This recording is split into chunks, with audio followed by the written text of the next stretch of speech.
आर्याकडून निक्कीला नेमकी कानाखाली कशी बसली याचं स्पष्टीकरण आर्याने स्वतः तिकडे दिलेले आहे। त्याआधी बिग बॉसनी काय गोष्ट सांगितली तिकडे ते तुम्हाला सांगायचा प्रयत्न करतो, कारण की ज्या पद्धतीने हा सगळा इन्सिडेंट घडला, ती निक्की रडत रडत बाहेर गेली, मला मारलं। त्यानंतर बिग बॉसनी संपूर्ण घरातल्या लोकांना लिव्हिंग एरियामध्ये तिकडे बोलवलं, तिकडे समजून सांगत होती नेमकं की काय झालं। आम्ही ती सीसीटीव्ही फुटेज बघितली, आम्हाला स्पष्टपणे कळतंय की तिकडे बिग बॉसच्या घराचा नियमांचं उल्लंघन झालेलं आहे आणि ते स्पष्टीकरण दिलं की हा जो टास्क चालू होता त्या टास्क मध्ये संपूर्ण हे निक्की आणि आर्या आहे ह्यांच्यामध्ये थोडी बाचाबाची झाली। त्यानंतर हे संपूर्ण जण फिजिकल झाले, एकमेकांना धक्काबुक्की करत होते आणि त्यानंतर आर्याचं जे आहे ते संतुलन बिघडलं, ती तिच्या सेन्सच्या बाहेर गेली आणि तिने हात उचलला किंवा डायरेक्ट बिग बॉस देखील बोलले की काना खाली मारली।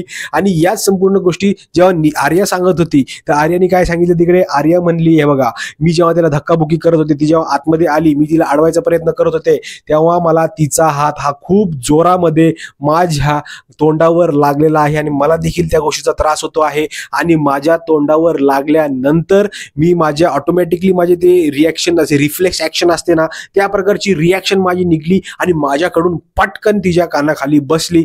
या प्रकारची गोष्ट आता आर्याने स्पष्ट केलेली आहे आणि बिग बॉसने देखील तिकडे सांगितलं की काही इंटेन्शनली काही मारली का काय हे माहित नाही, पण तिकडे त्या वादामध्ये आर्याकडून ती चूक झालेली आहे। आणि या प्रकारच्या गोष्टी मी पहिल्यापासून तुम्हाला सांगतोय की आर्या ही अशी उगीच मारेल स्वतःहून की या आता तुला मारतेच आणि असं करून मारेल, असं बिलकुल नाही करणार ती। त्यामुळेच मी तुम्हाला सांगत होतो की तुम्ही नीट बघा आजचा एपिसोड, की ती जी आर्या आहे ती बोलते की तिचा हात माझ्या तोंडावर लागला, त्यानंतरच मी तिच्यावर हात उचलला। मित्रांनो, मला माहिती आहे संपूर्ण महाराष्ट्र या गोष्टीवर खूप जास्त खुश आहे की आर्यानी तिच्या कानाखाली मारली म्हणजे निक्कीच्या।